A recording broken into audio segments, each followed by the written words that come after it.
Baker. Guys, thank you for standing by. I appreciate it. Mike, I'm unfortunately had to cut you off for the president, but, Tom Homan is saying, look, they're enforcing the law. There's this misperception out there of the way that ICE is handling the issue of illegal immigrants, and there's a lot of, frankly, falsehoods out there about how they conduct business.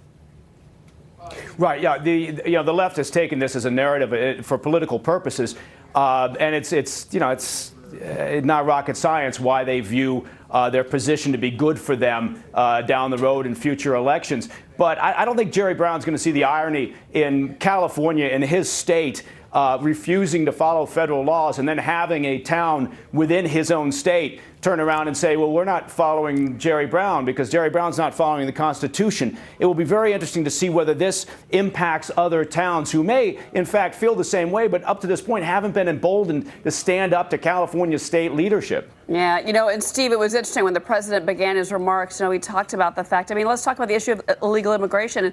what does that mean? We're talking criminals, we're talking murderers, we're talking predators. That was something that the president said. Kate Steinle in San Francisco, look at Arizona, what sometimes illegal immigrants do bring to this country, which is mayhem, madness, and they do break the law.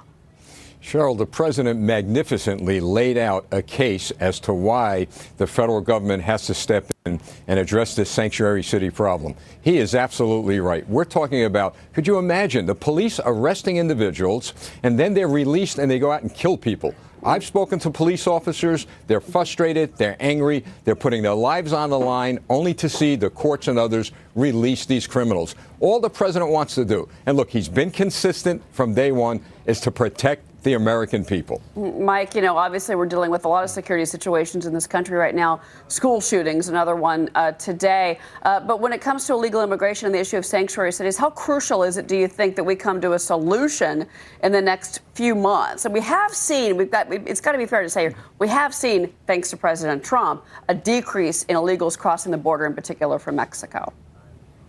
Well, yeah, we have. And I think we'll continue to see that as we move forward with enhanced border security and at some point getting funding for improving that security, parts of it being a wall, parts of it just being technology and additional resources.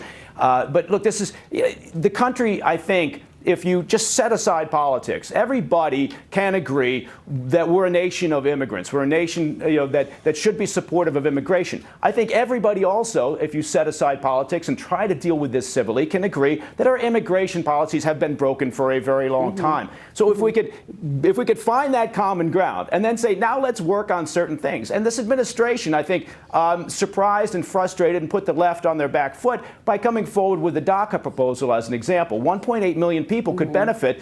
And I think the left's answer, because in part they were confused and not sure how to respond to this, politically decided they were going to dig their heels in. And now you've got a lot of people out there that could have benefited from that outreach by the administration saying, wait, that was a pretty good deal. Why didn't you take it? So the Democrats, I think it's going to be difficult working with them on this because I do believe that they're in a state of confusion to some degree. Right. And Steve, last word to you. All of this, we should say, the Republicans that are meeting today at the White House, this is tied, of course, to budget negotiations. Well, what is very significant is that this problem should have been solved a long time ago. Now we have a president who's standing up, who's speaking out, and who is determined to solve this problem, and he will. All right. Steve, Mike, thank you for sticking around. Appreciate your patience with us this afternoon. It's always a lot of